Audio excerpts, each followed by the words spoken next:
एक मारवाड़ी था, उसको घूमने का बड़ा शौक था। अब वो घूमते घूमते एक ऐसे राज्य में चला गया जहां पर क्या था, हर 5 साल में राजा चुना जाता था। पर चुनाव का तरीका अनोखा था।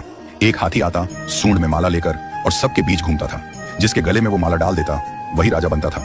अब क्या हुआ, हाथी आया माला लेकर, थोड़ी देर इधर उधर देखा और जाकर माला इस मारवाड़ी के गले में डाल दी। मारवाड़ी हैरान, अरे भाई मैं तो घूमने वाला आदमी हूं, ये कहां फंसा दिया। खैर उसे राजा बना दिया गया, सिंहासन पर बिठाया गया। राजपुरोहित आया, तिलक करते हुए शर्तें सुनाने लगा। भैया आपको 5 साल के लिए राजा बनाया जा रहा है, लेकिन 5 साल पूरे होते ही आपको यहाँ से सैकड़ों किलोमीटर दूर एक उफनती नदी के किनारे छोड़ दिया जाएगा। उस नदी में घड़ियाल हैं, मगरमच्छ हैं, जिनकी वजह से आप नदी पार नहीं कर सकते। अगर किसी तरह पार कर भी गए तो उसके बाद आएगा एक गहरा जंगल जिसमें हिंसक जानवर और खतरनाक राहें हैं। वहां आप जानो और आपकी किस्मत। अब तक जो भी राजा बना था उसे मालूम था कि 5 साल बाद मरना तय है, तो वह 5 साल बस ऐश करता था, भोग विलास, मजा, तामझाम। लेकिन यह मारवाड़ी अलग निकला। उसने सोचना शुरू किया, अब मुझे 5 साल बाद क्या करना है। राज्य की जो भी आमदनी आती थी उसमें से 51% जनता की भलाई में लगाने लगा और बचे हुए 49% से उसने अपने आगे की प्लानिंग की। पहले साल उसने नदी पर एक पुल बनवाया, दूसरे साल उस पार के जंगल को साफ करवाया, खेती के लायक जमीन बनवाई, तीसरे साल वहां सड़कें बनवाई, लोग वहां बसने लगे, गांव और मोहल्ले बनने लगे।